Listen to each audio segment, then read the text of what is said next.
Good afternoon, guys. Did you just have lunch? You know, in Kenya, after lunch, you're supposed to be the loudest. So let's take it from the top. Good afternoon, guys.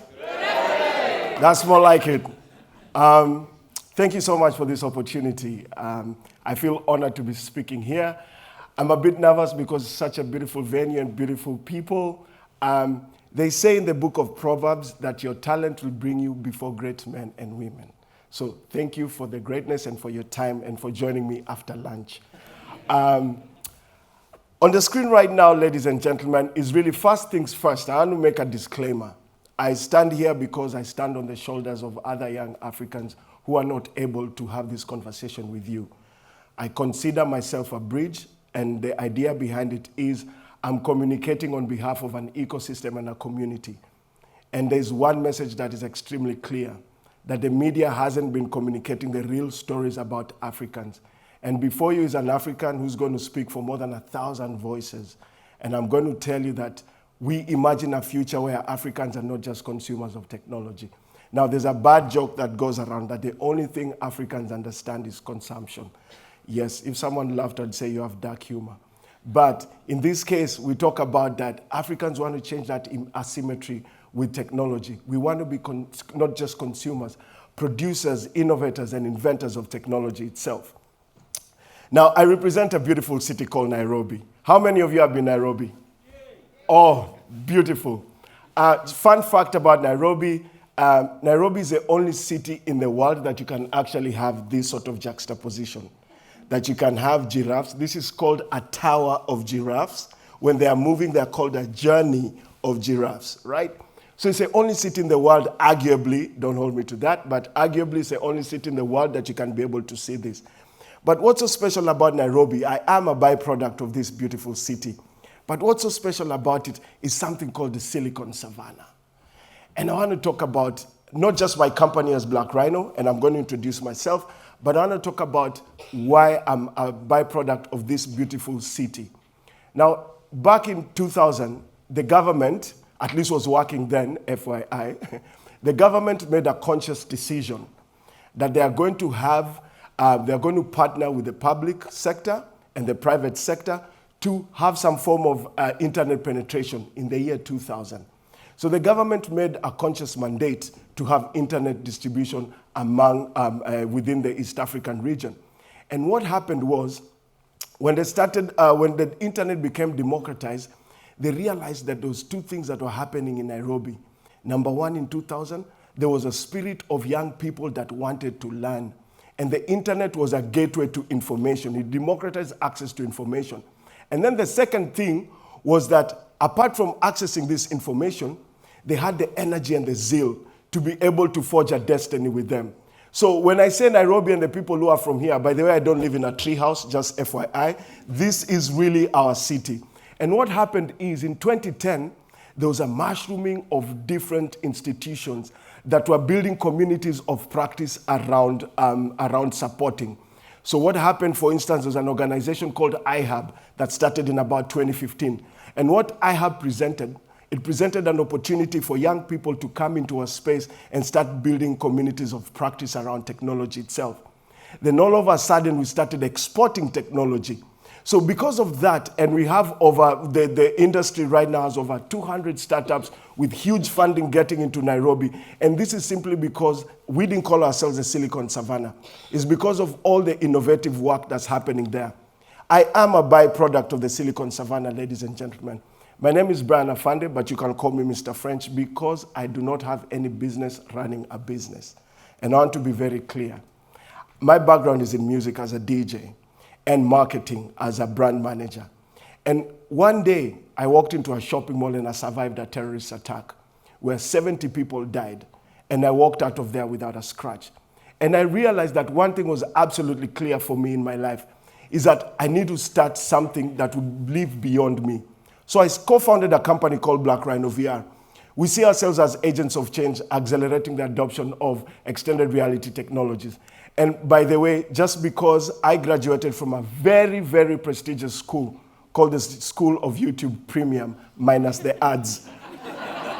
This is important for a black person because, listen, our ads are different. We are bombarded by these ads. I actually paid for a service minus the ads, and I taught myself extended reality technology in 2010. So I'm an OG. And because of that, we were lucky enough to win a couple of awards that didn't just represent my organization, that actually put Africa on the map. And this is some of the work that we do. These are some of the action that we've always been able to have. Now, I have a short video for you, ladies and gentlemen. And the short video, thanks to British Council and the European Union, my organization was funded with 180,000 euros. And the reason why my organization was funded was simply because of one thing, that we wanted to empower the next African youth to be the XR innovators and inventors. The biggest barrier of entry to technology you have in Africa is that the educational system is underprepared.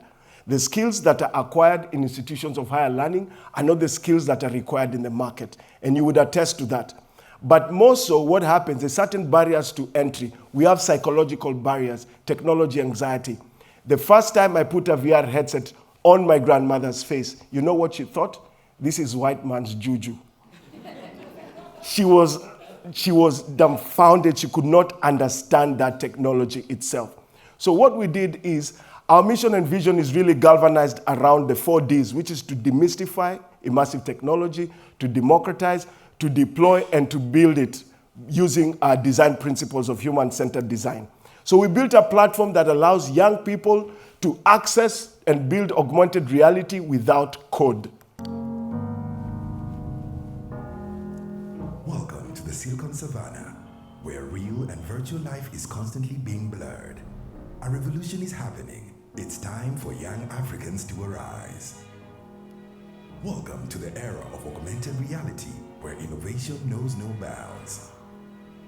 Introducing MediaCity. I'll leave it at that, ladies and gentlemen. For those of you who are discerning, you can see what we did there with the AR, arise, right? Okay, you got that, some of you? So the idea here is for us to leverage. For us, digital technology is just not a tool for creativity. It's a tool for liberation.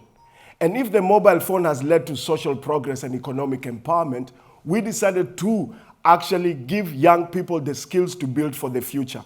But I want to introduce you to a new reality that borrows from the past, delves in the present, and has a promise for the future. And this is what we call the phygital era, that is actually changing the landscape in the Silicon Savannah. So, for instance, I have about 2.5 minutes to talk about this, and I want to articulate it as much as I can because it really delves deep into my heart. Artivism is one of the different components that is changing the landscape, where artists are actually leveraging on augmented reality for advocacy, where they're creating a digital sort of canvas print, and they're using it for murals, they're using it for printed media to be able to leverage on the technology itself and communicate.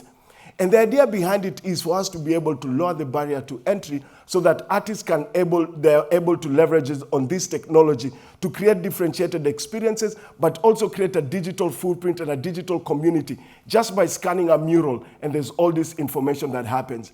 So what has happened, there are media labs that have started mushrooming in Nairobi. My media lab is one of the labs, but we also have other labs. And these labs are doing 3 things. They're creating community of practice, where individuals can come together and start creating R&D and opportunities. The second C is to co-create. They are co-creating IP together. And the third is to collaborate. Now, ladies and gentlemen, because of these labs, we have one of the best things that happen in the industry right now is the ecosystem actually has a fund that originated from Kenya, but is a first fund in Africa geared towards the creative ecosystem. And it's called the HIVA Fund. You see, ladies and gentlemen, Africa right now is not just ready to consume. We want to export our culture. We want to open up our industry. We want to open up value chains so that you can be able to see the value that Africans have. And as an African right now, and I speak on behalf of very many Africans, that we want to have partnerships all over the world. Young Africans are ready and they are eager to be able to do this. But we have to do this through partnerships. We have to do this through, and our governments don't have a single clue and idea on what happens. I mean, for the past 10 years, I've been bootstrapping my business. When I talk about extended reality back in 2015, I'm talking about using an Oculus DK2 for you guys who understand. I mean, when we started extended reality technology, we had to build our own machines because they did not exist in the ecosystem. Using screwdrivers, chipsets that we've brought in from China and different places to build. So I represent a generation of young Africans who are here to change that narrative and reframe it. And we're here to say that the narrative of the Silicon Savannah is extremely strong. And the narrative of the Silicon Savannah is a narrative that is based on the fact that extended reality for us and digital technology is a tool that can liberate, is a tool that can be able to create social progress, and it's a tool that can be able to create different dimensions within the creative economy. And you have to believe in this because half of the world's youth population by 2030 is actually going to be in Africa. So this is either going to be a delight to see or a disaster. So ladies and gentlemen, I had about 10 minutes to condense this conversation, and I hope we can be able to have a discourse after around how we can be able to constructively come together and build value in the continent. Thank you so much.